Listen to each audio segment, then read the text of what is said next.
The 3:30 p.m. meeting of the Bakersfield City Council is now in session.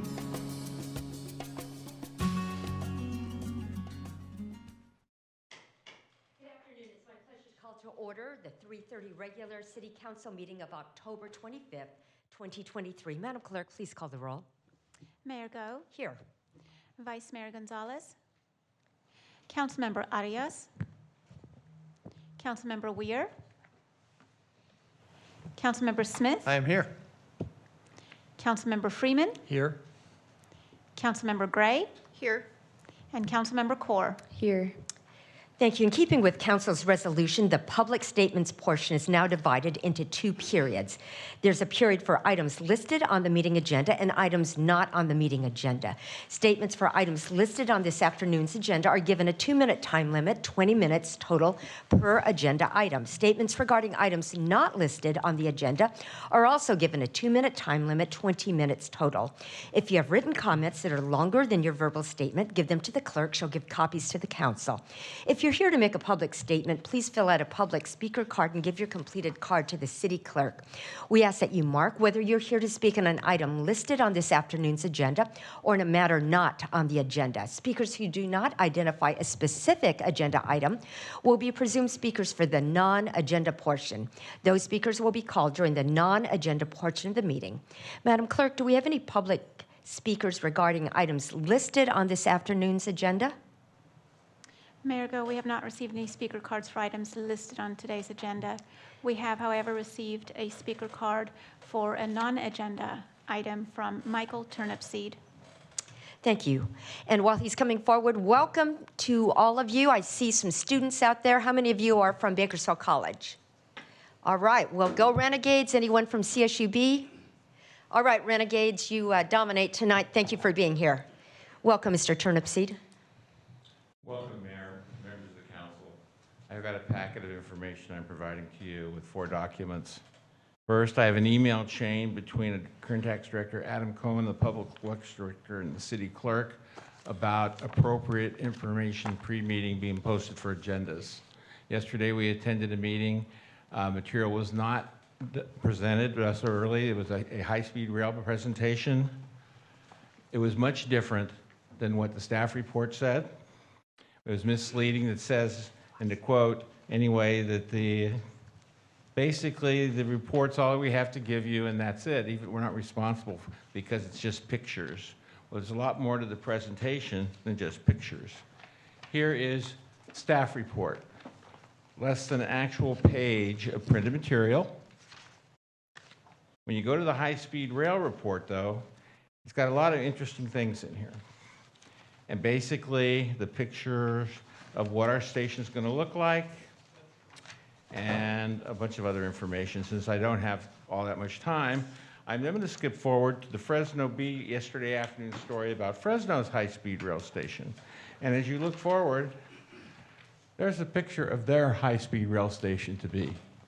And the outside of it, and a couple more pages back, you're going to see the inside of their very beautiful high-speed rail station. And if you look at the pictures that are inside the report that High-Speed Rail gave you, it looks like our entryway is going to be open air with like different vendor boxes just around the side, as you can tell by the picture that was in their presentation. And finally, because of all this happening, we presented a comment letter yesterday for the record, and we're going to follow up with agencies about making sure that people, residents of communities are notified of what's really going on with their federal and state transportation dollars. Thank you very much for your time. I'm sorry I couldn't talk about high-speed rail this evening. I'm not going to be here. I asked for a chance to talk under that item and was told, well, that's another meeting. Just another way the city clamps down on public participation. Thank you. Thank you, Mr. Turnipseed. Any other public speakers, Madam Clerk? No other speaker cards were received. Thank you. Next item, please. Reports item 3A, Recreation and Parks Department Master Plan and Martin Luther King Park Reimagining Conceptual Plan Progress Update. A blue memo was provided regarding this item, transmitting correspondence received. An additional blue memo was provided on this item, transmitting an updated PowerPoint. Thank you. Mr. Clegg. Thank you, Mayor and Council. Director Rick Anthony will provide additional context. I just wanted to begin by saying it's very typical for cities to do long-range planning. We're doing that in the general plan for land use and many other elements. It's also important to do that in the world of parks and our recreation facilities. And to put into context, we have had a master plan for essentially the last 20 years, and it really has been time to revisit that. The circumstances and the landscape have changed notably, and we all want to look forward to our future as well. And this has been a process that's been envisioned for many years and underway really for this entire last year. And so Rick and our consultants will walk you through where that has taken us, and some of this is aspirational, but also a lot of it is, how do we plan and look toward the future. So with that, I'll turn it over to Mr. Rick Anthony. Good afternoon. It's a pleasure to be here today. Certainly just want to thank you all for your continued support. Also want to give a shout out to my senior staff here who's joined us. We really have been a galvanized group through this particular effort. Unfortunately, our project manager, Mrs. Cindy Mendoza, had some health challenges at the last minute, so she was not able to join us, but MIG has a strong bullpen. So we have here with us Noé Noyola, and he will begin this presentation, and certainly we're open to asking any questions throughout, or if you prefer, at the end of this presentation. Thank you, Director. Good afternoon. My name is Noé Noyola. I'm with MIG, Morris Fano Goldsman. It's a pleasure to be here today. I'm pleased to share project recommendations for related to the Park and Rec Master Plan and the revised site and building concepts for MLK Park. All right. As you recall from the project update last November, the master planning process includes several key parts, including the MLK Park site master plan, an updated Kaiser Permanente Sports Village site concept, the central and citywide, central city and citywide tree plan, and the Kern River Parkway management plan. Each of these elements have been guided by community input as well as advisory group guidance to ensure they are realistic, implementable, and achievable, and reflect the diverse community input and priorities and needs. We have used this guidance to develop a comprehensive set of recommendations, but the bottom line is that community members would like far more improvements and new development than may be feasible in the next 10 years. We'd like your guidance to identify key projects to include in a sustainable 10-year action plan. So for today's update, I'd like to start with MLK Park, a project that's near and dear to my heart, for sure. A project that is on track to deliver a safe, healthy, and vibrant community space when it's renovated in the next 2 or 3 years. As noted in this timeline, we've finalized the site, the building, and pool concepts, which we will share with you today. We are moving forward into the next phase, which includes 3% construction documents that will position the city for a streamlined design build process that will reduce the risk, proceed more rapidly, and hold costs stable as the city proceeds into construction. At this pace, the grand reopening for the revitalized park is expected in early 2027. The park design that I'm about to share was based on input of over 1,000 residents and stakeholders. This included a pop-up event at the open house at MLK Park during Halloween, the Extravaganza spring event, which I know some of you have been at. These events ensure that the neighborhood and the park visitors had a chance to share their ideas and also poll on their preferred concepts. It also included community connections, and so these were, in essence, conversations with community groups, 14 community organizations, including, for example, Owens School, Community Gardeners, the Southeast Neighborhood Partnership, among others. Youth had a chance.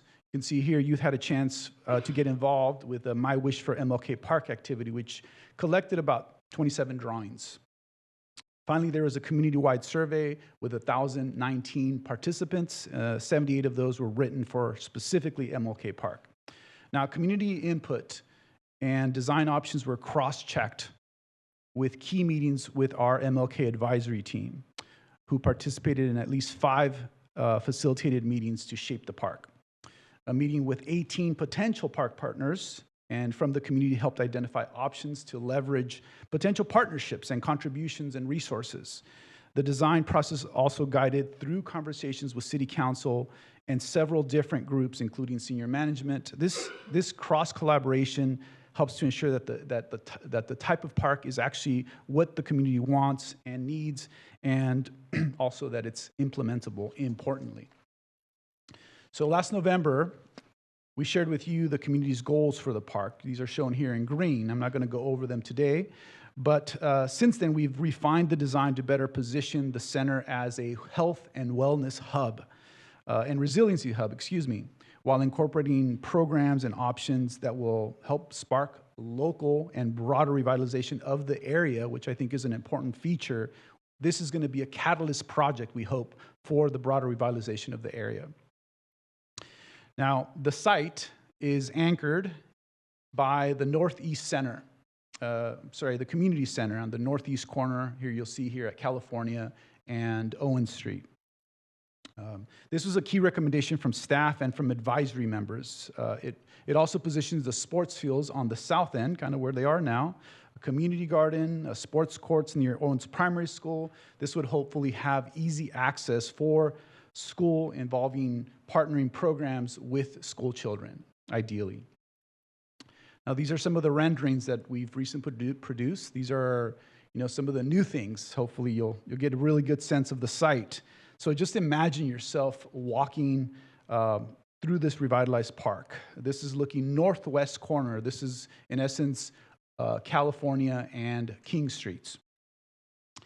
You get a sense of just how the currently empty and underutilized site is completely transformed into a set of vibrant and active spaces. So while the main entrance is on the other side, on Owens, the entry you see here is from South King Street. It opens into a tree-lined promenade, since what we call an alley. And it's just really a key feature for the park that was desired. Here's another view of the entry plaza from King Street. It's shaded picnic areas just behind it, lots of public art, lots of foliage, and of course, shade. This is another important and key component for this that we heard from this community. The shaded play area in the same northwest corner provides universal and inclusive play elements for younger and older children.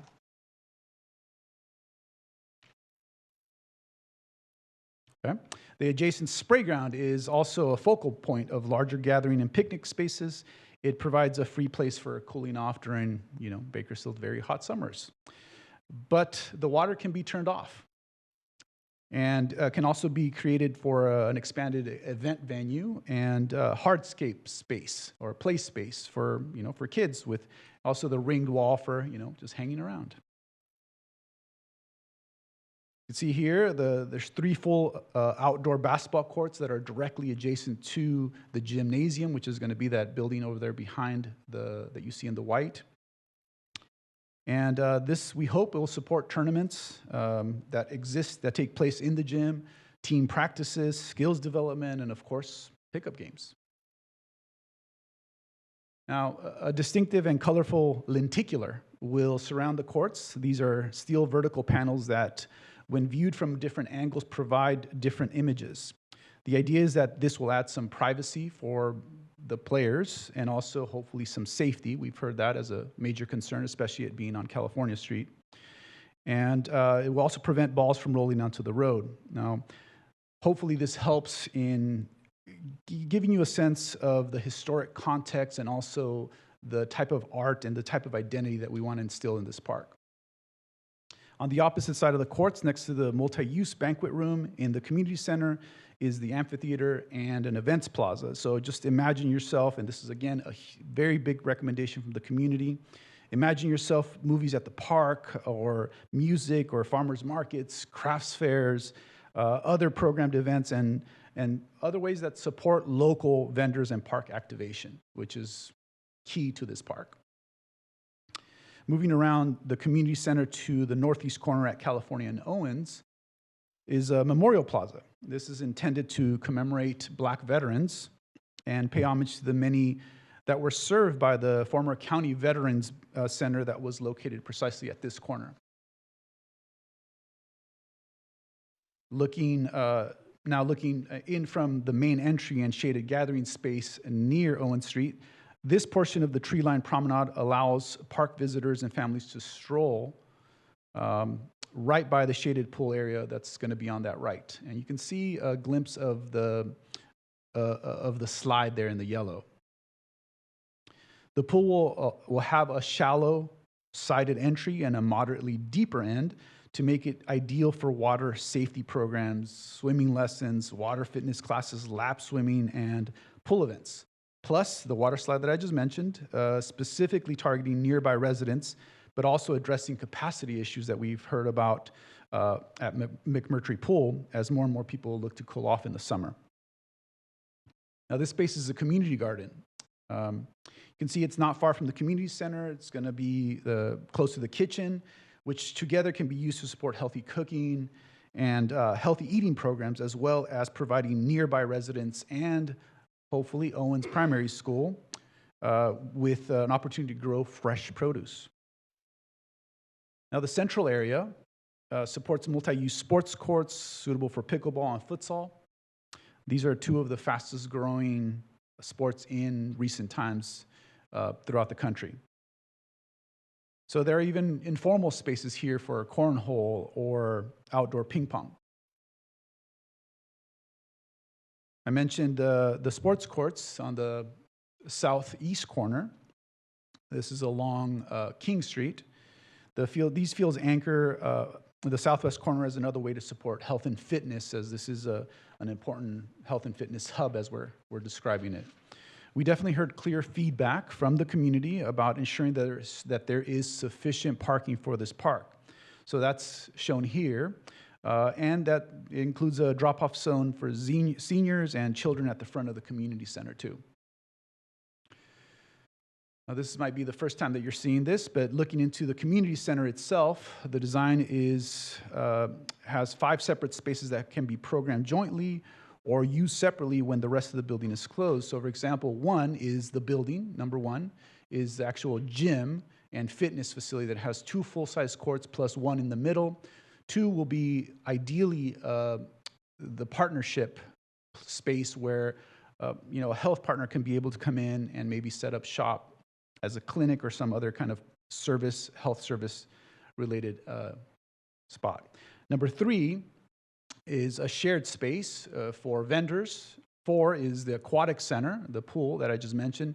And 5 is what we have called a cafetorium, but really it's a multi-use event center that could be, for instance, rented out for quinceañeras, for example. Now, this is the second floor.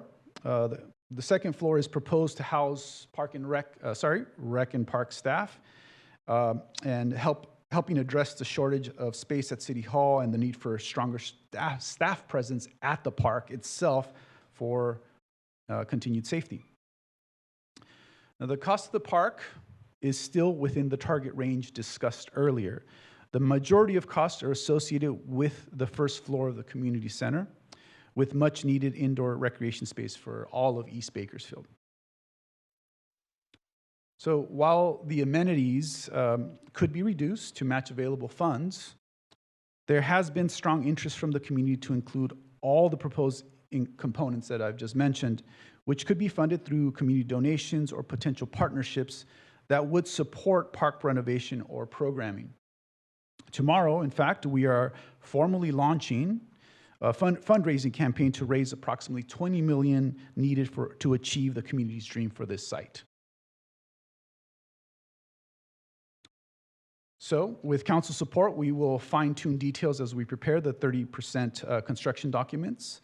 And by working together with private partners, this collaborative campaign shows how we can spark a much desired revitalization in East Bakersfield. So, anyone ready to make a donation? you can, I was going to say, just go ahead and scan the QR code. I invite everybody here to scan the QR code and, make your donation. All donations are gladly accepted and deductible, tax deductible. So I know this is a quick overview. This council has already approved the next phase of the process, so unless there are any clarifying questions, I'd like to share the recommendations from the rest of the Rec and Parks Master Plan.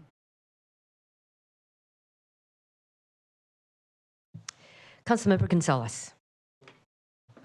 I apologize. I'll save my comments until the end of the presentation. Councilmember Freeman. Just a couple of quick questions. One is the 30% construction funds for 30% of drawings. Did that come from a grant, or is that part of our budget this year? Thank you, Councilmember Freeman, Mayor and Council. That came from an allocation that we had made within the last 2 budget cycles for Public Safety Vital Services tax. That's funding the design. We also set aside some ARPA monies for this park, $5.6 million. That won't, this contract won't eat up all of that, but there's a portion of that in addition to the budgeted funds within the PSVS. So how much does it cost to go to 30% construction drawing? Is there a budget? It's $2.4 million, and just about all of that will come out of the PSVS. There's just a small portion that will probably, like a couple $100,000, I think, Rick, that'll have to come out of ARPA funds. Okay, and that's already that That's was budgeted. already Yep, approved. Yep, budgeted and in the bank, yeah. Okay. Well, I've repeatedly said one comment. Sounds like the train has left, but I really would like to see the park budget and a quote project in the building as like 2 different phases, because I'm concerned about the numbers are so large between the two, 80 million or plus. I'm concerned about being able to get it done. So, and the other, so I probably wouldn't have been in favor of going. The park design, I think, is fine. The building design, I would not have gone ahead doing construction drawings this early from a conceptual thing. But that's my opinion. I'm not, apparently I don't get to make that decision. The other thing is before you go to construction drawings on the building, I would, because I've done this many times, I would strongly recommend, especially this building that you've never built this building, is a concept that you model it, you do scale model with dimensions and furnishings, and that you take your experts and the ward member, whatever, and critique and say, does that work getting to the gym that way? Do we really want that thing across? Now that we see it in a scale like a dollhouse, now do we see it there? Because visuals really help people think. Absolutely. Is that really the right design? Do we need that? Does that need to be 10 feet wider? Is that kitchen big enough? If you don't go through that exercise, you'll make mistakes, I just tell you. We used to do that by having to rebuild the house after we did the model home. Well, that garage needs to be 5 feet wide, or tear the wall out. The kitchen isn't big enough, add 3. It'll help you if you scale model it, and then you'll critique it. So I guess that's just a suggestion. Thank you. And then I know as we move forward with the rest of, I guess, the master vision, I don't know when this gets discussed, but I would really like to see us, a couple. One, kind of break into kind of separate parts, because I think MLK Park, raising money for MLK Park, the vision is different than the 10-year master plan of all the other parks in town. I really don't like blending these into one bucket. I think they're huge projects and visions that need to be thought through somewhat separately. Especially MLK Park, if we're going to have a fundraising campaign, I think it would be very helpful if maybe we've already done it. Chris, I've been on a lot of these university fundraising, and always bring a consultant in first when they do a lot of assessment, and you said, here's how much money we want to raise, and they tell you whether you're going to be able to raise it. They're experts at this. Is all they do is say, well, here's how they do an analysis, talk to stakeholders, and say, all right, here's your probability of success at that number. And they may make suggestions of, if you're going to do this, this is the way you better go about it. I think that part of this, and I've shared this with the consultants, is that I've been arguing for it and haven't got it done yet, that this needed to be an amenity for a new village. And we skipped the village part, we just did the amenity. I don't think that flies, and I thought, at least if our consultants can do a little vision piece, it may not be exactly what's going to happen, but give us a few alternatives around the park, draw it up, watercolor, make it. This is a vision of what we might do with this area as opposed to this park. And if you show, well, this is going to be a retail here, and the side's going to be wide, and here, and I asked them to concentrate on the streetscape on both sides, which we don't see in here. I know you don't go to construction drawings, this is the vision piece, but when you go to raise money for the park, and the rest of it looks like the old neighborhood, it's not very exciting. You're going to someone cold turkey, I'd like you to give us $5 million.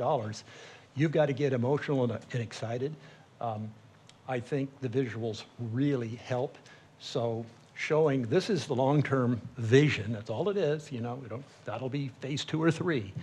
But this is the community that this park is going to stimulate. I think we need it.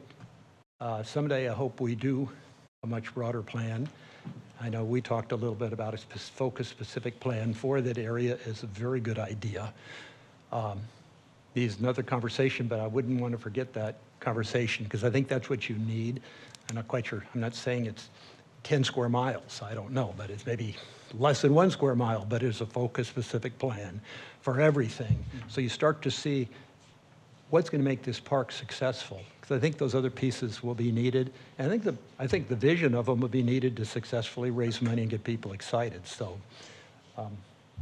those are my comments for now. Thanks. If I may, Mayor and Council, just a few comments. Appreciate the feedback, Councilmember Freeman. We have talked about breaking out the budget into subcomponents of the project so we can understand what are the costs of each of those subcomponents. And so as we come back, with that initial design work, we'll be able to see the costs for each of the segments of the project, which I think gives, again, the community and council options on thinking about funding. Secondly, we have put together a framework or where we think that there's significant grant dollars that could be pursued and available for this project. But then also essentially a framework for the campaign around fundraising. I think a good suggestion that we could work with a consultant. We have pulled community resources into a fundraising plan that have done this before and have some good experience in this space. But good feedback about having some professional technical assistance on that effort. And then lastly, on the village concept that you mentioned of the conceptual vision for the neighborhood level, we are pursuing that through a separate contract through the Economic and Community Development Department. They've got funding to create a visualization for that neighborhood and 2 other neighborhoods so that we can leverage this park investment to really, see the big picture of the whole neighborhood. Well, if they can prioritize the first one being around MLK Park and kind of accelerate that, I think you're going to benefit from that in your fundraising. Yep, that's the top of the list. The other thing is, the document sort of said, I think at the end, it sounded like you wanted the council to say, oh, whatever, resolve that or whatever. Hey, we agree with this direction. Well, you're asking us 3 different things. We agree with MLK, we agree with 27 new parks, 10 here at $1 million per acre, and we agree with these things. Well, those are all separate things to say to make a blanket agreement. I would much prefer to say, do you like this kind of direction on MLK Park or not? Or, well, we probably don't. I'm still concerned about the cost, but the whole thing, buying off on the whole package, there's kind of different parts of that package. And I don't think that they should be mushed together. I won't be able to say I can mush them all together, I guess. That part, and I know we'll have other questions, but I don't know how necessary that really is. Okay, thank you. Thank you, Councilmember Freeman. Councilmember Gray. Good evening. Thank you for your presentation. It's a beautiful park. Hope so. My biggest concern is how we're going to pay for it. And I've already raised these concerns, in the past. So can you kind of go through what you all are thinking again as far as the finances of this behind the park?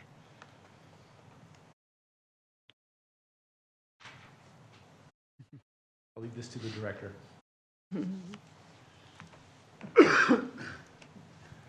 Absolutely, thank you.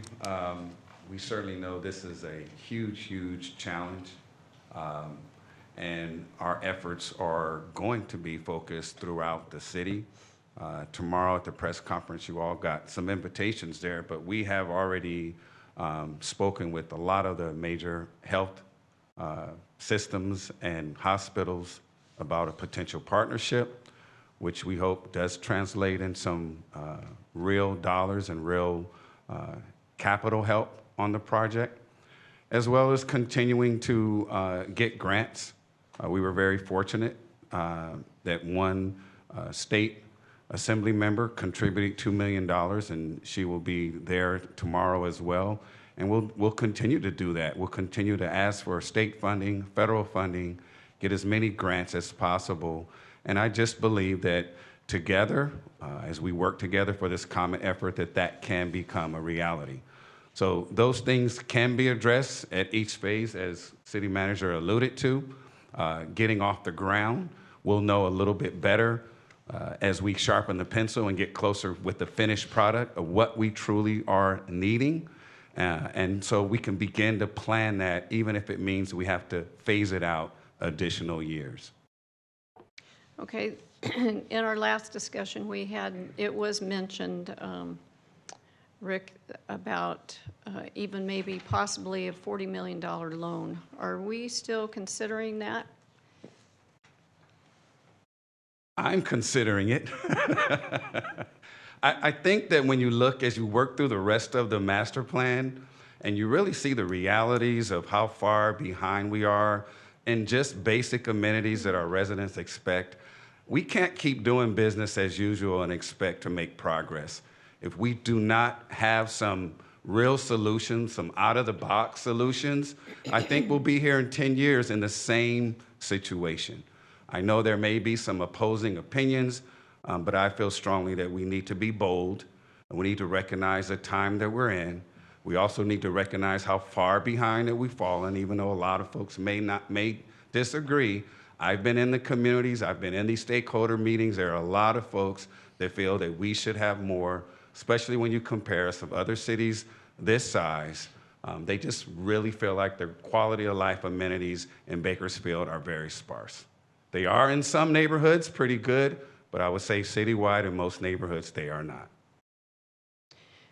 Well, I would have to say I'd be one of those opposing opinions on getting the city into any debt over this. And you mentioned in the times that we're living in, that's all the more reason that our industry in Kern County is threatened by Sacramento, and to march forward in that way.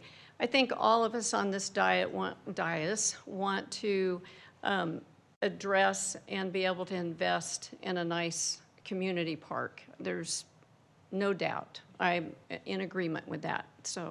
But I'm not in agreement with putting the city at risk with debt, or our citizens at risk with debt, because then that means there's other things that the city may need down the road, and we don't have the capacity to do the needs and not just the wants. I think this plan is beautiful. I mean, I told Christian yesterday, it's beautiful. But I think we need to really be careful and sharpen that pencil up of what are really the needs of that community, that part of Bakersfield, and what is the wish list. Because the wish list can begin to blur the real need. And the wish list is what's driving this high cost. I mean, I look further when we get down into this a little bit further tonight. We're talking about 10 new parks in Bakersfield for $100 million.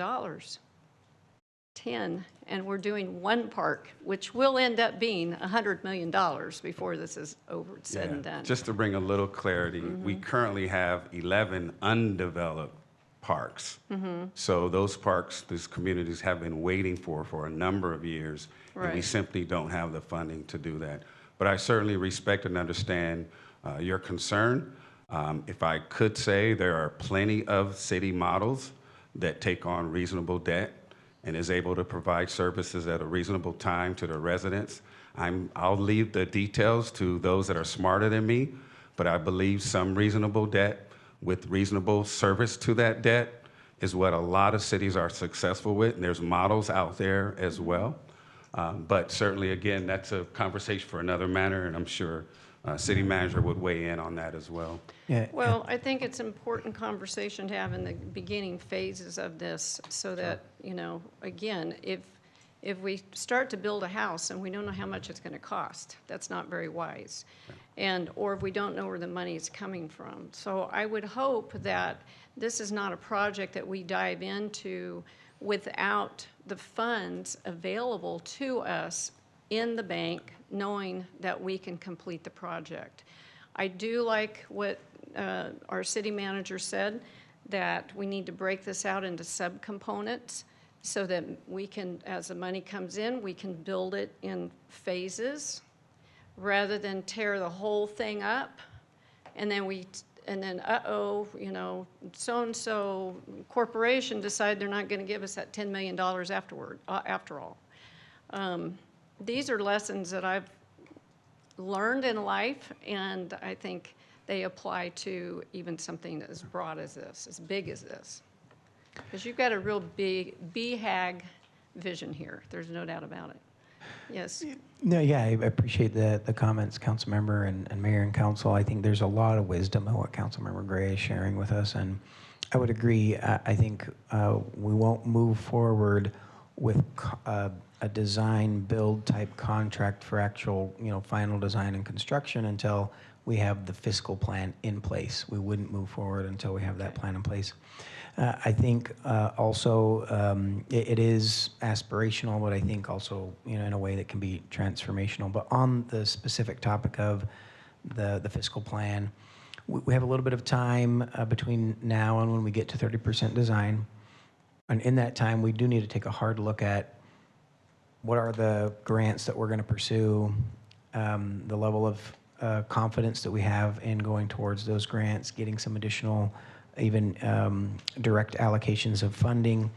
And, you know, we're going to be going through a process at mid-year where we're taking a hard look at the funding that we continue to set aside in our both of our contingency set-asides, our reserves, our one-time monies that is for one-time projects, and then go into the budget cycle knowing, you know, where we're at in our fiscal stability.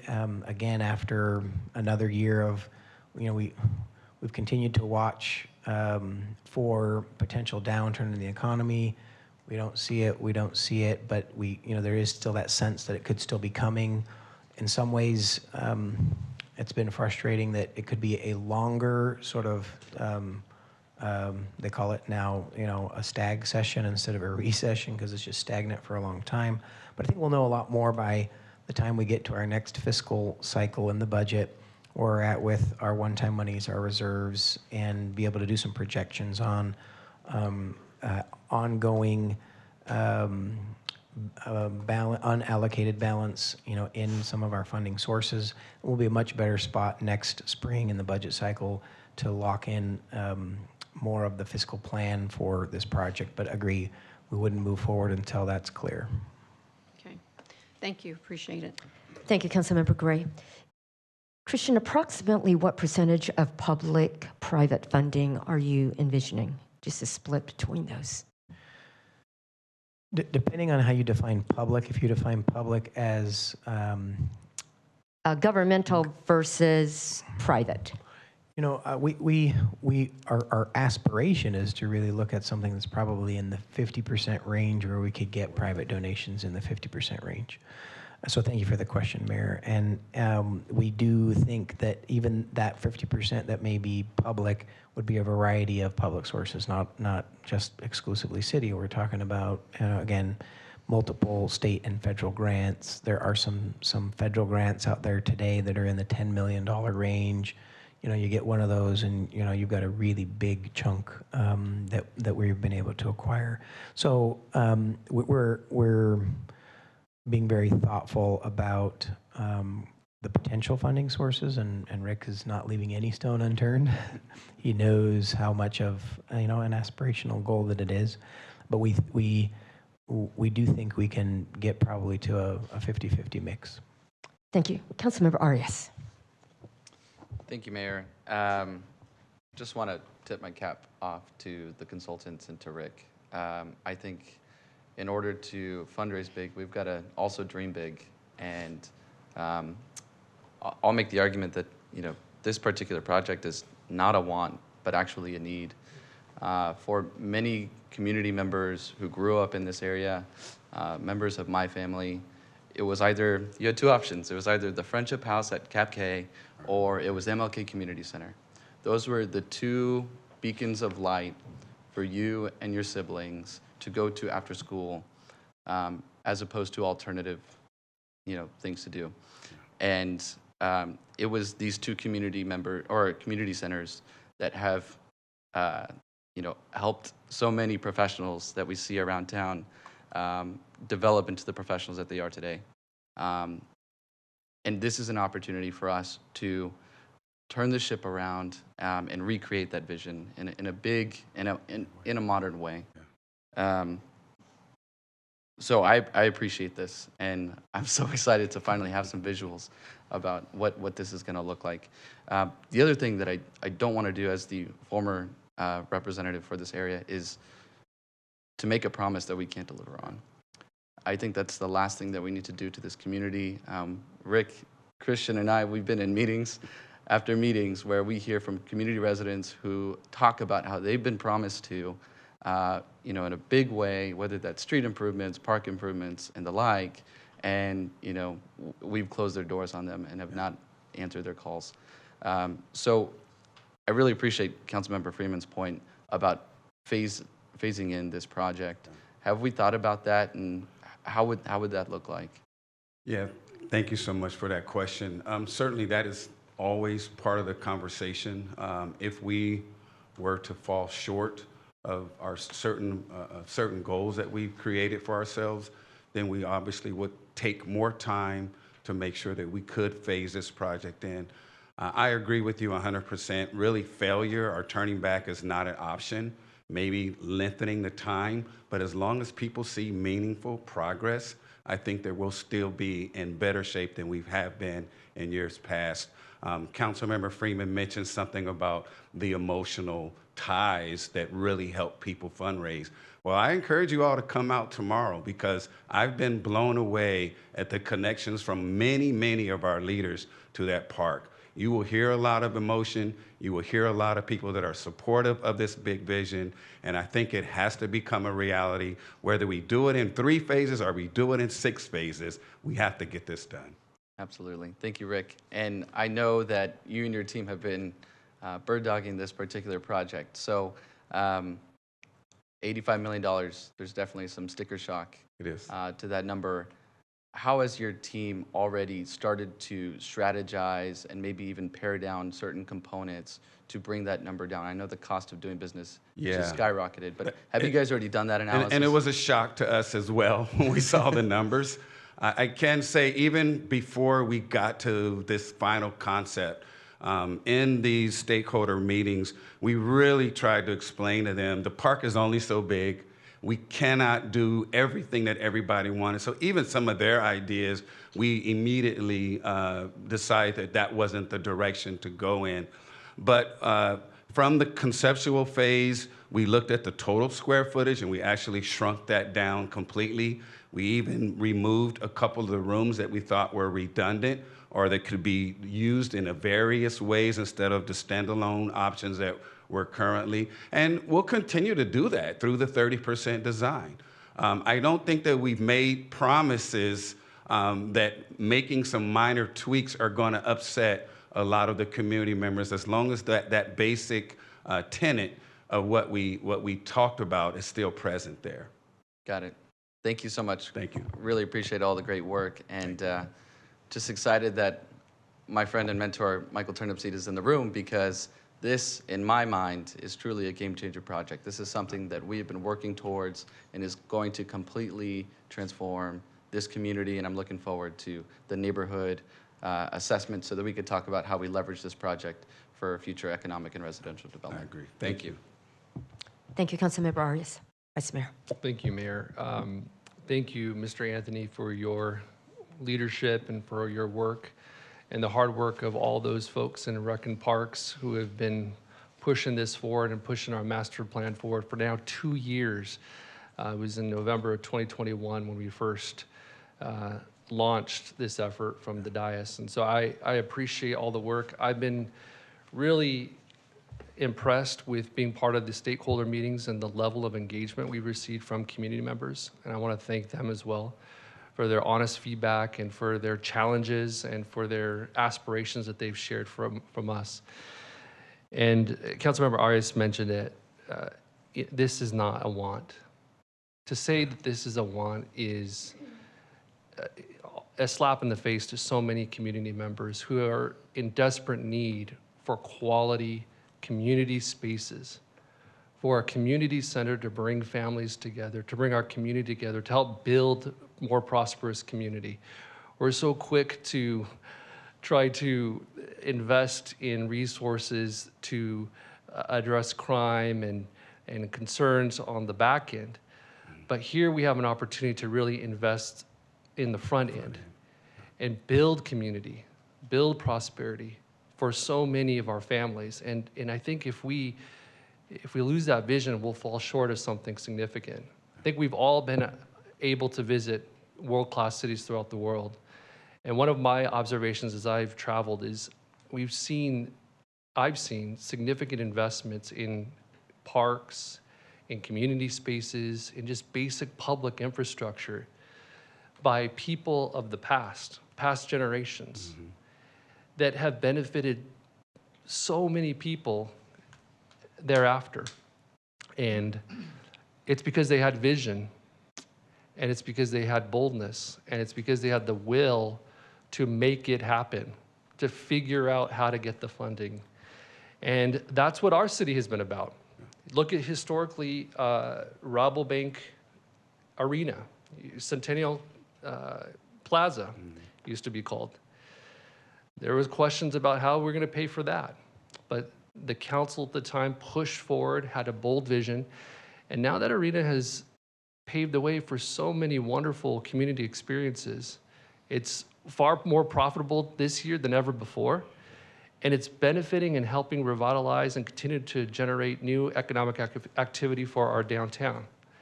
And it's that same level of vision that we ought to have when it comes to this community space. Same spirit. This is our opportunity to invest and serve the individuals and the families and the children, not just this year and next year and the year after that, but for 50 years down the road, 60 years, 70 years. It's our opportunity to make something happen that's significant and special and unique and inspiring for all Bakersfield residents. And I pray to God that we do not fall short of that vision. This is our chance to make that major investment. And there are some concerns that we've heard about finances, and I believe that we will figure it out, that we will find the financing. But I think it's also important for us to recognize where we've been and how steadfast we've been and how smart and responsible we've been fiscally. You know, when I first joined the council, it was the council and the city's plan to finance the Centennial Corridor and the remainder of TRIP by bonding $270 million. This council was ready to bond $270 million for that roads project. Do you know how much we've had to bond? Zero. Zero because of federal grants, because of state grants. And the reason why we got those state grants was because we put everything into design and we were shovel ready. And so when those federal grant opportunities came about, when those state opportunities came about, we were competitive. And we were able to finance the project with zero debt obligation. That's the same savvy we need to bring to this project. The other thing is, that I'm very proud of, is that 5 years ago, our rainy day reserve for our general fund was $13.1 million. Today, it's $52.8 million.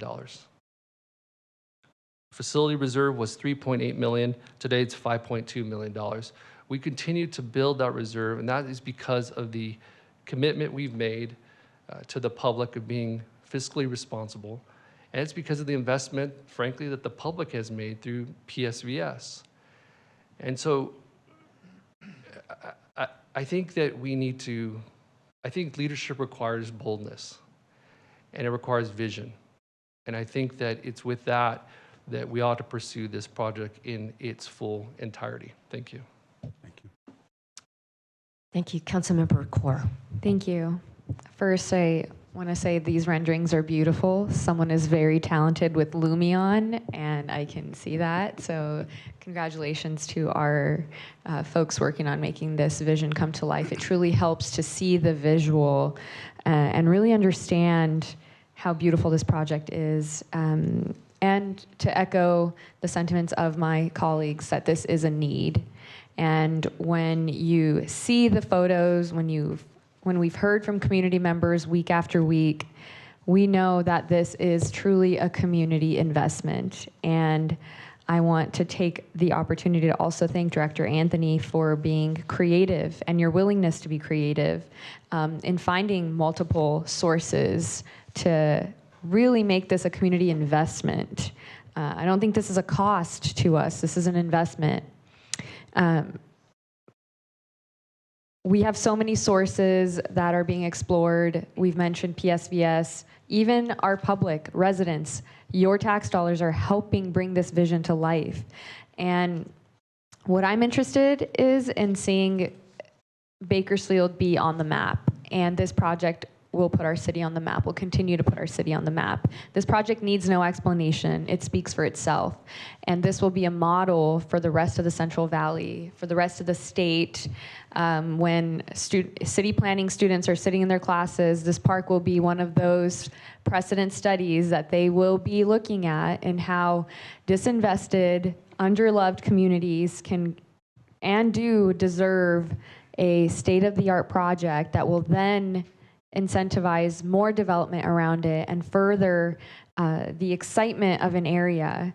And I know that that is exactly what this project will do. And Councilmember Arias, as well as Councilmember Gonzalez, have hinted at this. But truly, when we alleviate the symptoms of poverty, of disadvantaged neighborhoods, around lower education rates and access to that, when it's access to facilities and resources and tutors and places to sit in the shade at the very minimum and have open spaces, that's when you alleviate the things that we have to deal with on the other end, whether it's crime, whether it's figuring out how to elevate the literacy rates in our areas. These communities deserve more. They deserve state-of-the-art. And another note, I think, on phasing parks, I might share a different sentiment because one of the parks in my ward is phased, and sentiment changes over time. Priorities change, and trust me, people are also waiting for the next phase of that park. So I'm actually for making sure that we figure out how to get this done at the front end of it. So we don't have another case where Kaiser Park, and the council changes, our administration changes at the city level, and the vision for the city changes, and that's completely natural. But who's left waiting is the residents, and I wouldn't want that to happen to the folks that live in and around MLK Park, because while Kaiser Park is a beautiful facility and it's full every weekend, there is still more to be done. And that is an example in our own city where phasing hasn't proven to be the best example, I would say. And I understand the cost question as well, but if we're concerned about cost, I think we help connect the city with institutions that we know and we're connected with, and truly continue making this a whole community investment. And I'm so happy to hear so many folks are able and willing, because I know we'll all be visiting this park, and we'll be there every MLK Day. We'll be there at the MLK breakfast. So if we're already enjoying those and we're there on the days that matter to the community, and we join them, then it's also on us to meet them and bring this park to life. So those are my comments, and I appreciate seeing the visuals as well. Thank you. Thank you, Councilmember Core. Councilmember Weir. Thank you, Mayor. It seems like to me when we first started talking about this that the MLK Park was $100 million. And now it's down to 85. Is that because we're not doing the village now, or what happened there? Thank you for the question, Councilmember Weir. The $100 million was sort of really a ballpark. It was really high level out there. I actually had encouraged the team, we got to keep this down. We got to reduce it a little bit because of contingencies and just cost escalations.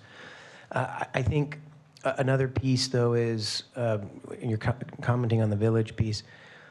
We do have other buckets of money that are going to go towards trying to do property acquisitions for economic development that aren't part of this core project, as well as actually we're looking at some of our own streets infrastructure. So we're pursuing a complete street project on California Avenue that's right next to MLK, but that's probably going to be, in fact, that project alone could end up being, $10 million plus compared to if we look at Chester Avenue as a comparable project that's been pretty high in cost.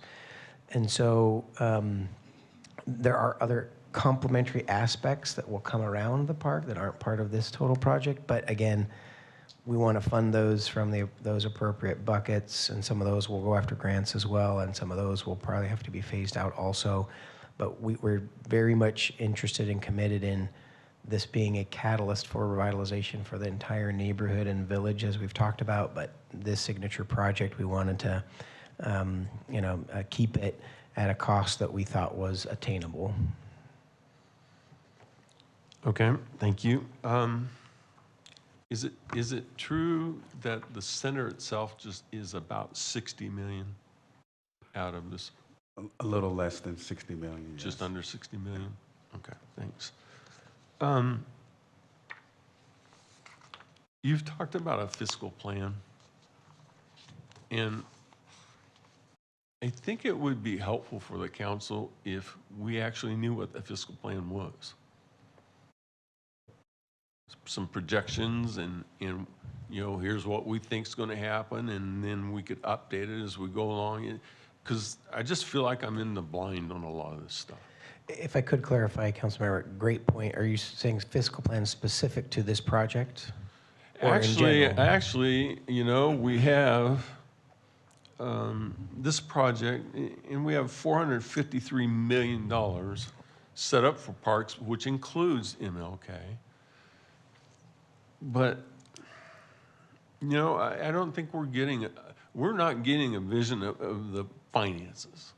I don't believe that we're getting that, and it would be good to have that because along with these reports, the financial numbers really help.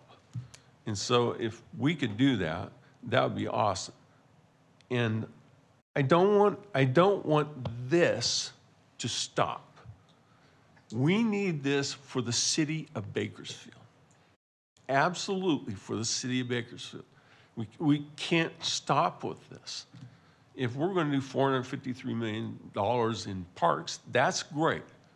We need to work on that, but we need it for the city. There's parks that we're behind on. There's parks that are waiting for a couple of dollars to fall out of somebody's pocket. It's not good. So, we need to wrap all that up into a financial plan, what it's going to take to bring this all together and what we're going to do for the city of Bakersfield. Because this is, to me, the most exciting part of being on the council since I've been here, and that's 17 years. This is exciting to me. So I want to make sure that it doesn't get cordoned off into some part of the city, and this is already going, that's fine. But I want it throughout the city of Bakersfield. And if we don't decide what we're going to do, it's never going to get done. Thank you, Councilmember. A couple thoughts to respond. We will absolutely create a fiscal forecast and plan for the Parks Master Plan. I think that's one of the next steps as we present this master plan. We're getting some feedback from council about it and finding where we're aligned, finding where we need to make some adjustments. That's good feedback. We can come through our next budget cycle with a fiscal plan for both what are we going to do in this coming year, but also look over really the 20-year time frame of this master plan and outline a framework for how to get at it fiscally, just the parks plan. But I heard you saying, what I heard, I hope I'm right, is we do need to do parks and recreation citywide, but also when you talked about at our last meeting, the vision for the city. For the city of Bakersfield.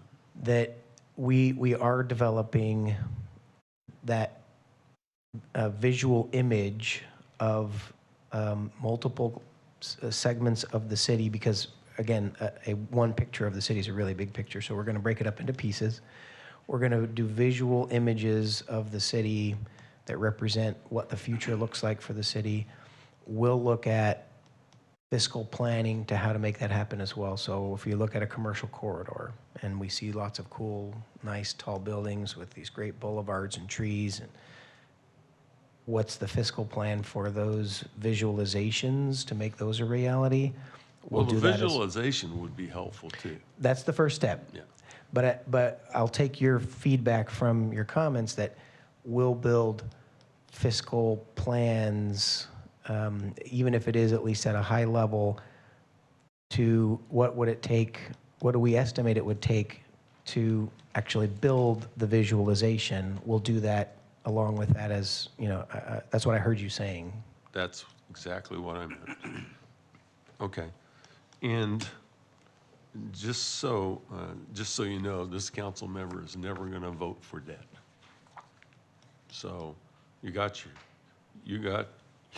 it in front of you. And if you make it, that's awesome. But I'm not going to vote for debt. Thank you. Thank you, Councilmember Weir. Councilmember Gray. Well, I think my comment about wants versus needs was very misunderstood, and so I'd like to clear that up for your sake. First of all, I am for an investment at MLK. I think it's very necessary, and Councilmember Arias, I appreciate the fact that you shared your own personal experience as a child and that you had a place to go. And I totally agree with that, to create that, because it does keep children from getting involved with the wrong stuff. If we've given them something, especially if they're latchkey kids, which we have a lot of those all over the city, they need that direction. So I'm very much for that. So when I said wants versus needs, I just want to look at this project through the lens of being physically responsible, to where we don't just throw every wish list piece into this project because somebody says, I want that. It's what is the return on investment going to be if we include this or that or the other? You all know that neighborhood much better than I do. So you can help in that and you've lived there, you've experienced it. So I think it's just really important that we view things through the eyes of what is the return on investment? Is this particular part of this project, is it really going to do that much to help these children or these families? Maybe we need to pull that part out of it. So, and Councilmember Gonzalez, that is my clarification on that I know that this is a need for that community, and I think we need to move forward with it. But again, we've got to pay for it, and that's where, you know, what I think about. So thank you. Thank you, Councilmember Gray. Vice Mayor. Thank you, Mayor. Thank you, Councilmember Gray. I appreciate that clarification. What I'd like to do is actually make a referral that we organize a special council meeting and visit the community center at MLK. And you know, not every council member is obligated to go to this special meeting, but it would be nice, because I, for one, have been there. I go there often, and I'm complete. Well, somewhat embarrassed by some of the deferred maintenance issues when we talk about some of the, I think there's some significant plumbing issues, other related issues related to electrical, and some real serious issues with the existing structure. Mr. Anthony, you want to comment on that? Yes and no. Okay. I know it's not the proudest state, but it's important to recognize, because this is the reality that we're addressing right now. Yeah, it is, and you know, frankly, there are probably several aspects of that building that are probably out of compliance, just to be completely honest. It's been a challenge to keep up. It's been a challenge to keep it safe and clean for the kids, and you know, quite frankly, it's long overdue for major renovations. So I would really like us, thank you, Mr. Anthony, I would really like the full council to participate in a tour of the facility so we can all see firsthand what disrepair the building actually is in and how dire an investment is. Thank you. I don't see any other requests to speak. Mr. Anthony?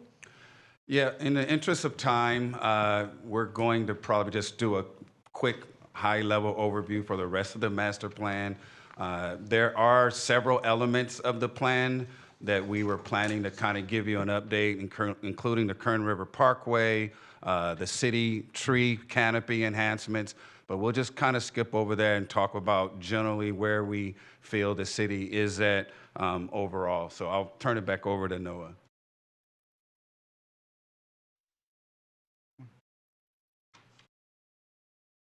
Okay, thank you. Thank you for the feedback, and I'll pass on the comments on the visualizations. I think that people will be very proud of that. They're always making us look good.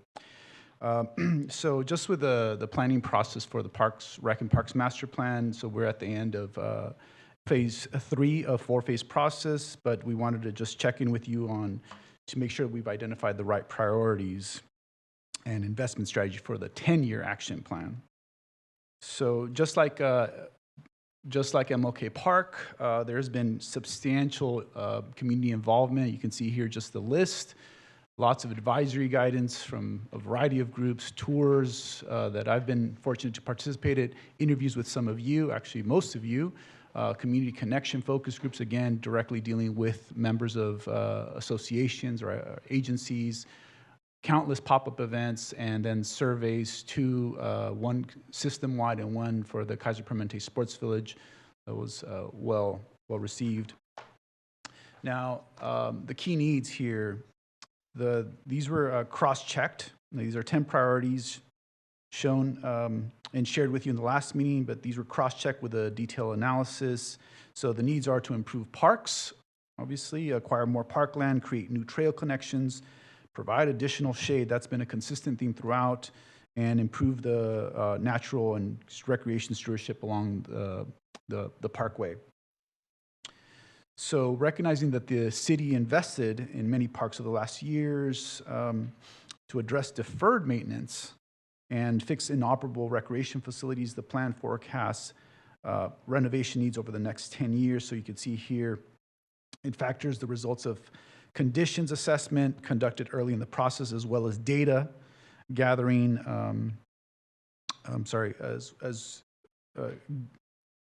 facility life cycles to identify numbers of sites and needing minor improvements versus more substantial improvements, as you see here. There's, for example, 29 need minor improvements. So that would be like, just 5% of the park versus 12 need major renovation. That would mean that, 50% of the park or the asset is needed to be repaired. Now, the recommendation for new parks. Currently, the city standard is 4 acres per 1,000 residents. The city is not meeting that demand, not close.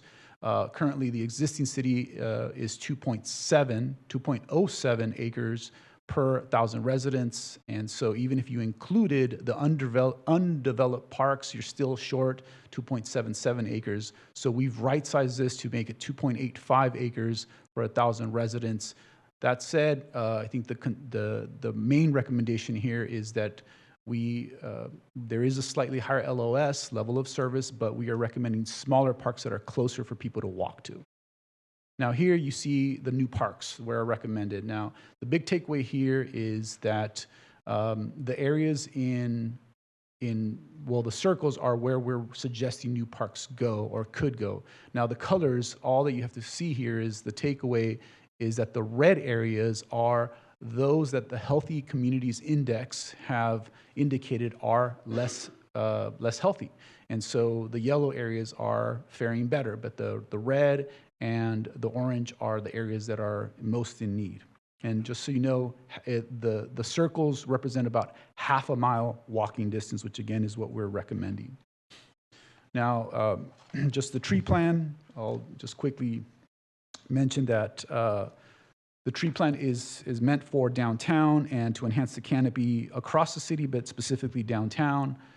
That was part of another big component of this. These are just some of the corridors. Some of these are street corridors, others are parks like Mill Creek, and even a partnership with the downtown elementary school. So it just shows the projects that will help achieve other goals like sustainability and downtown aesthetics, as people have very much suggested. Now here are where they are located. Now you see the corridors, the green and the blue corridors and the orange. Now these are just shade corridors for not only people, but also importantly, pollinators, bees and such. Now the Kaiser Permanente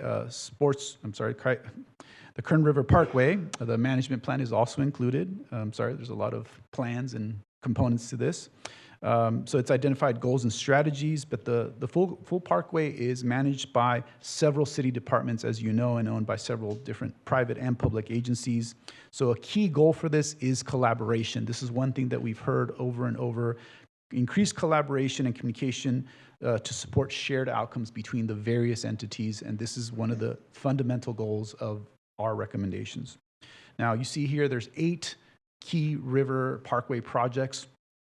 Now, these include anything from finding signage, wayfinding and signage to make it more accessible, but also improvements at key locations that are either highly used or sensitive habitat.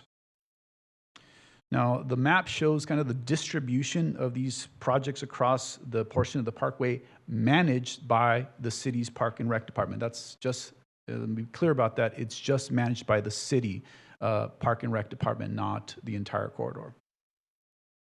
I know I'm moving very fast here, but I know just in the interest of time. So if all of these recommendations are implemented, the cost will likely exceed what seems reasonable or sustainable over the next 10 years. So the Rec and Parks Master Plan will prioritize projects to present a more realistic action plan. So it's important to keep all recommended projects within the plan, because ultimately this helps you achieve grant funding, right? So you have it on your plan, on your docket, and it helps grant funding. So in total, the long-range capital improvement plan includes all of these things that are listed here on the right side: 65 renovated parks, 639 acres of new expanded parkland, the connection to the multi-use trail loop that you see very small here.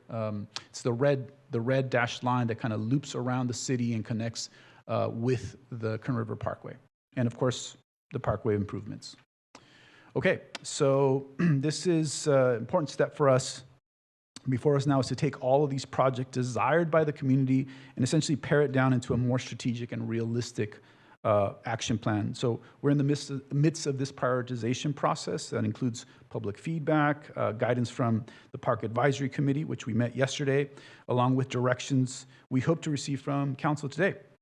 So we want to ask you to help us identify the types of projects to prioritize as well as the general investment amount, so we can consider the types of funding needed to implement the plan. So just a quick, we've had this poll. It's not really a full survey, but it's a poll. Approximately 170 responses so far, many of them in paper that we've entered. And you can see here, we've asked, so what would be your preferred investment level? If I could do it, this is what people said. 146 said invest more, 26 said invest the same. Now, we asked if you had $100, how would you spend $100 in types of parks, in types of improvements? And of course, the winner was repair and replace worn or older park features, which again is a theme that we've heard over and over in terms of the quality of the parks and the condition of the parks. Take care of existing assets along with improving park safety is another big issue that's relevant, we know, in MLK Park. And trail development. People want more mobility, more active mobility and active transportation to get around and through the city. So with this information, we have begun to identify key projects to include within the 10-year action plan. So current priority initiatives are noted here, recognizing that some projects, as the MLK Park revitalization, help achieve a variety of community priorities. So this list that you see in front of you reflects the importance of taking care of existing parks while moving forward with the development of 11 sites that were already promised to many nearby residents. It balances the need to enhance existing sites while also responding to new growth. So the action plan takes into account these 3 projects with funds identified for construction that are nearly completed. So the smaller Sunset Mayflower Park, in East Bakersfield, I think just recently or is about to have the grand opening. All right, so with this in mind, the potential 10-year action plan may include the elements shown here.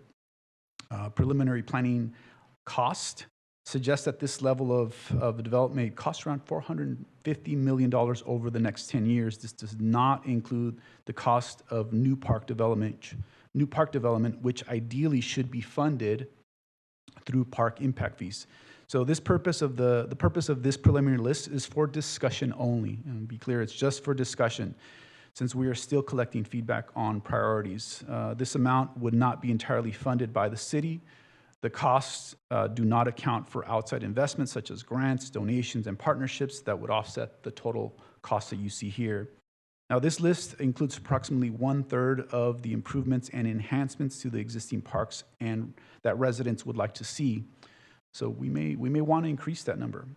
It includes all of the tree canopy and Kern River projects shown earlier in this presentation.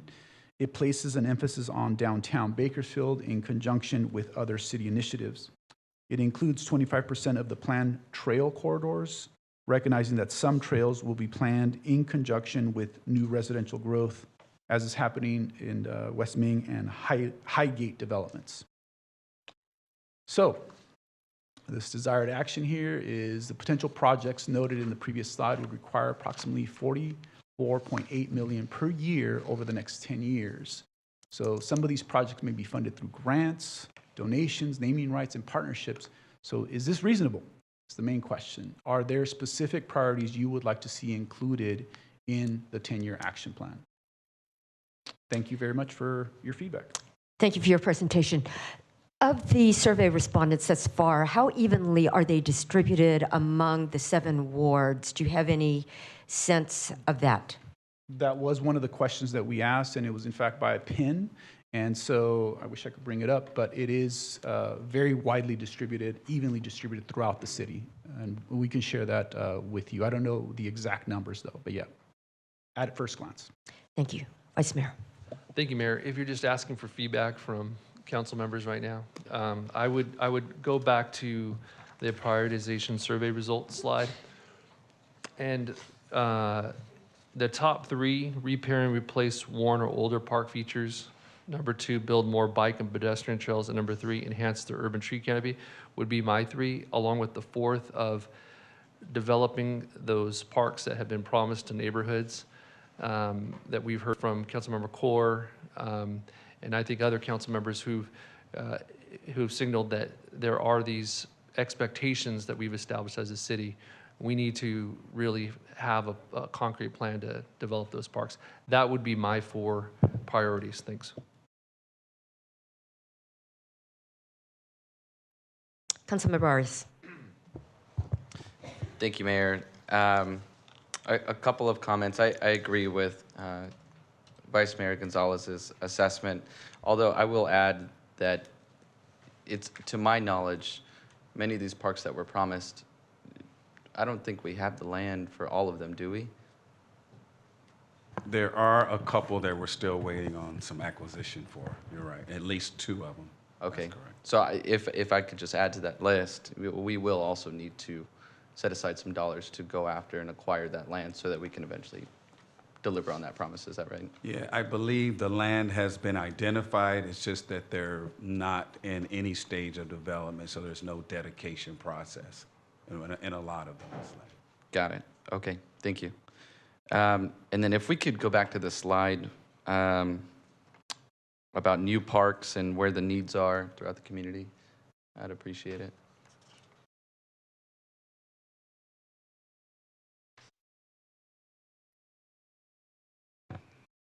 Oh, the circle slide, right? Yes. Mm-hmm. Slide 37. There you go, point that way. There it is. Yes. I just wanted to highlight one fact that there is a need for parks in just about every piece of the city of Bakersfield.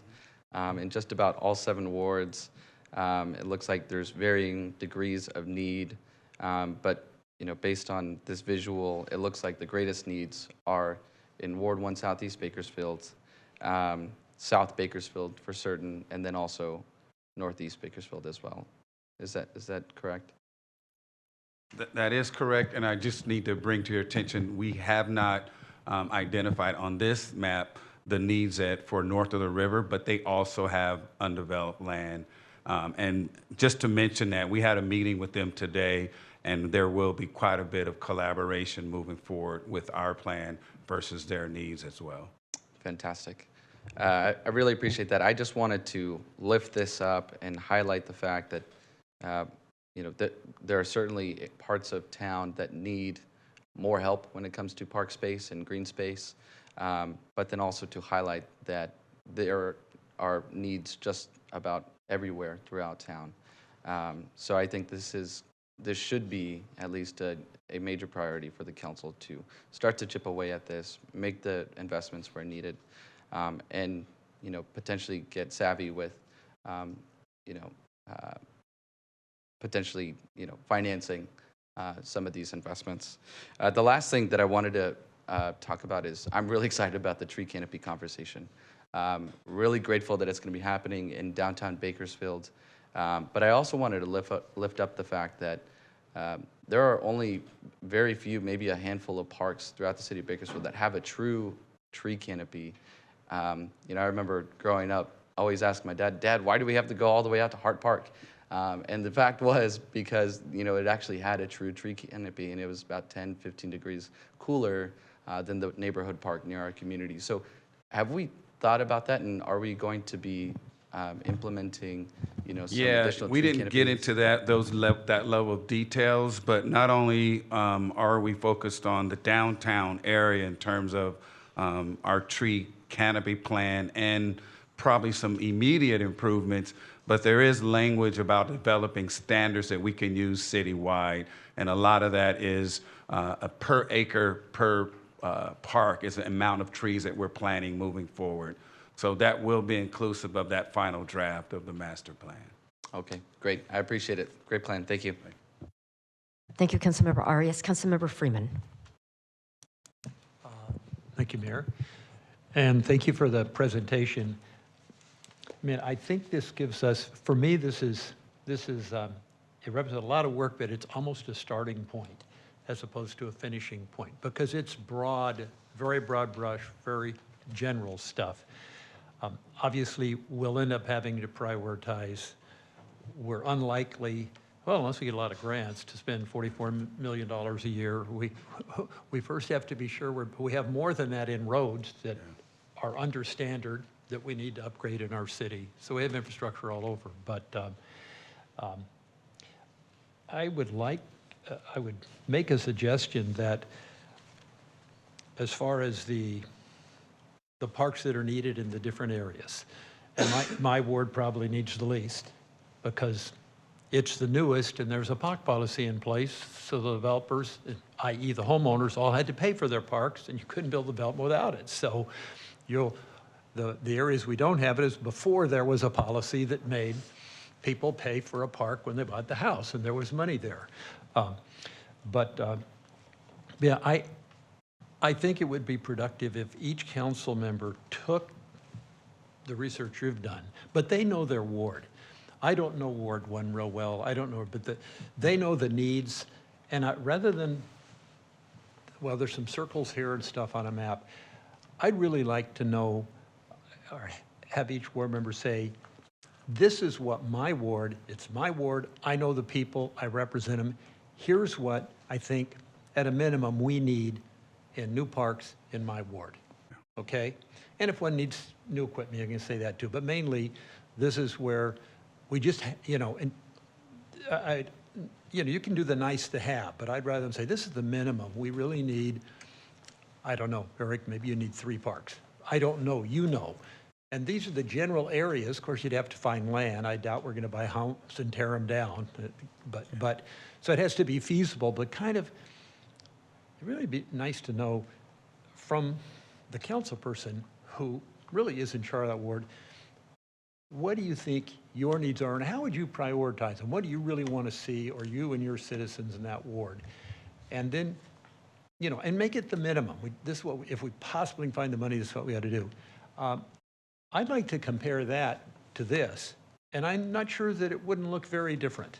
And it might not cost us $450 million or whatever was budgeted. That might cost us $200 million or something.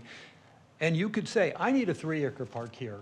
I need a 6-acre park here. I can find some land, but get more micro, and we'd be thrilled if we got those parks in it. And I don't think I'm going to find many in mine. So they can use my funds, okay? I don't think we're going to need them in a lot of where after the policy was in place, we started building parks. But I think that would be really useful that we get more micro, and you might only, Eric, come up with, well, I'm going to have 7 parks, but they're only going to take up 12 acres. I don't know, because this is where we need them, and this would be fine here. But I think that would be really helpful, because I have a feeling at this level is so general that we're never really going to figure out what parks to build. Everything's, well, that was Eric's response. No, that was Rick's responsibility. No, that was Christian's. Well, I'll do this, and 5 years from now, we really didn't get any parks. So, number 1, I think that would be helpful. Number 2, I think the people, it was interesting how they prioritize what they really, if we have to spend money, to spend it, because they were pretty right on. I mean, I think the number 1 to me is figuring out how to build the 10 or 11 parks we've already committed to. I mean, we owe these people parks. They actually paid fees to have it built. We'll address the problem in a minute. It's not enough with inflation, but we got to build those parks. That's the highest priority. I think MLK is right up there at the top. After that, I kind of split between Kern River Parkway and downtown, because when I think of the parkway, I think of the trail more than the vegetation inside the river. And the community really likes the trail. We got all sorts of dead trees, missing trees, broken sprinkler, Cleaning up the trail, I don't know what it costs, but that's community asset, cuts across town. That's a pretty high priority. And we still have to be thinking about downtown. So you know, those are kind of my, I really don't like, I don't want to give the press this budget because I think everybody panics. There's this foreign, it's a dream budget. Maybe it ought to be over 20 years. I don't know what we need 152 million for Mesa Marin. I'm sorry, Councilman Weir, but you know, can I get 100 million off of that? $2 million? 100, can I get 100 million from you? We might have enough for two parks.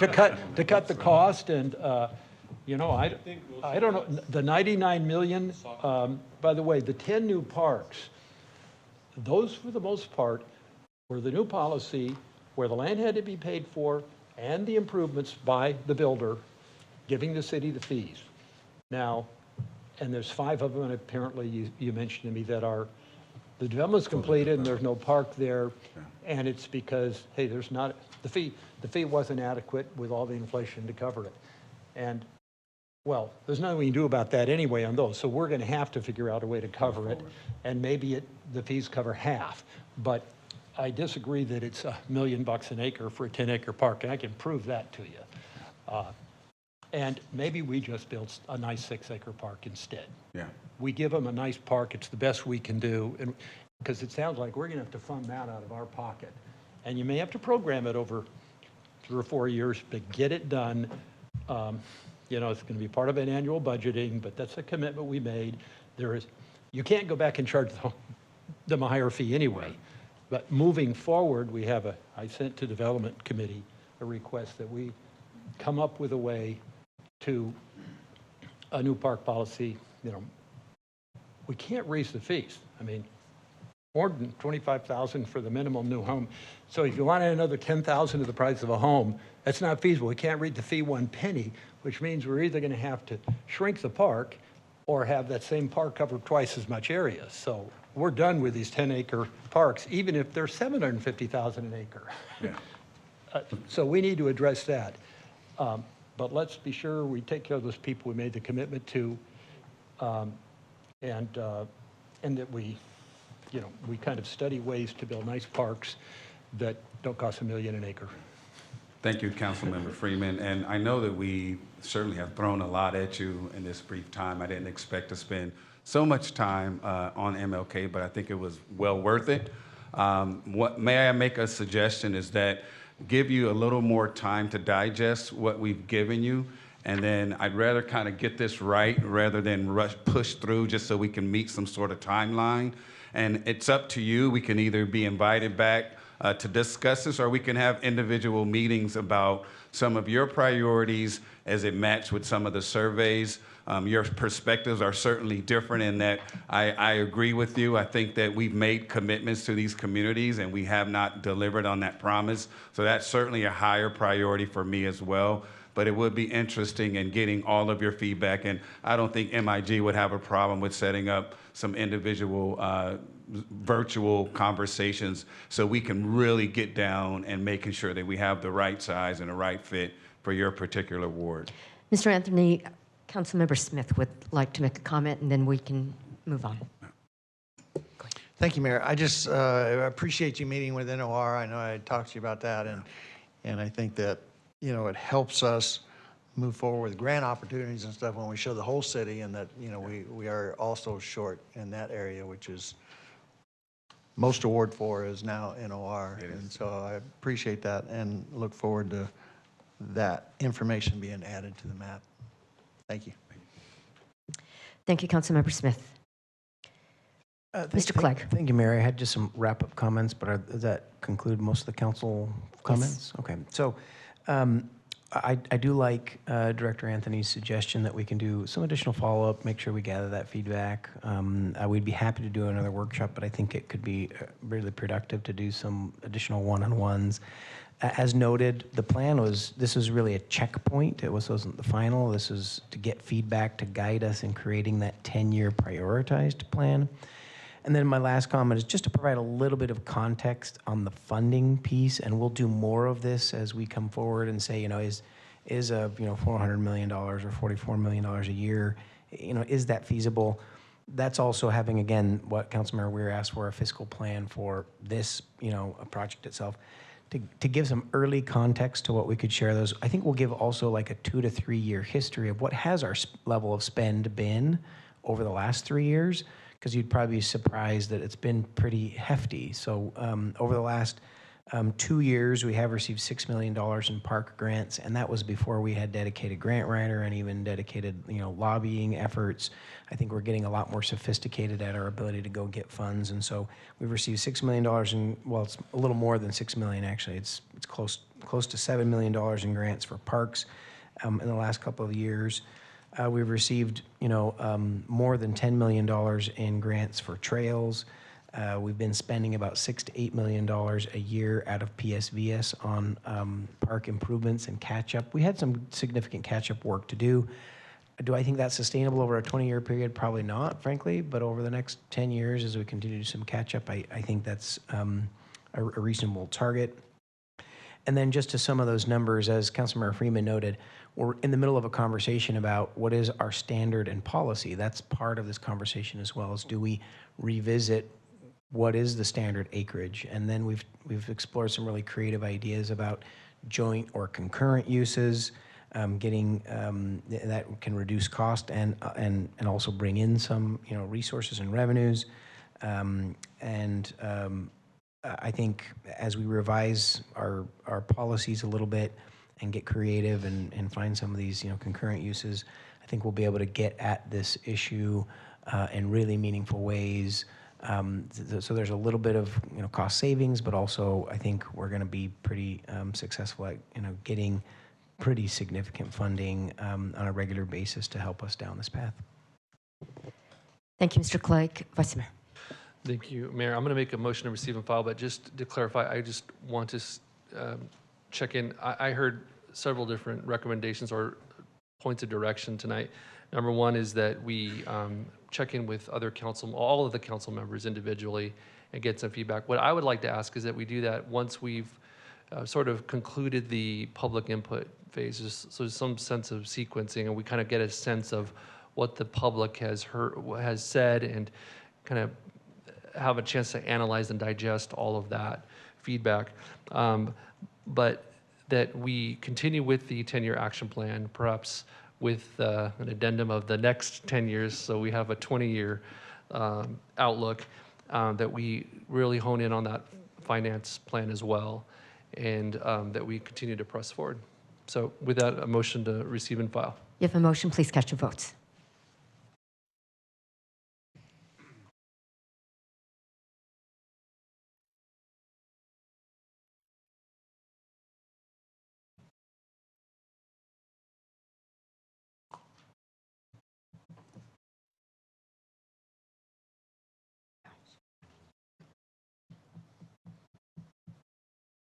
Madam Clerk, are we having issues, or we just need a little lag? We're having. Motion is approved with Councilmember Gray absent. Thank you. And with that, this meeting stands adjourned at 5:07, and we'll gather together at 5:20, and the meeting should be relatively short.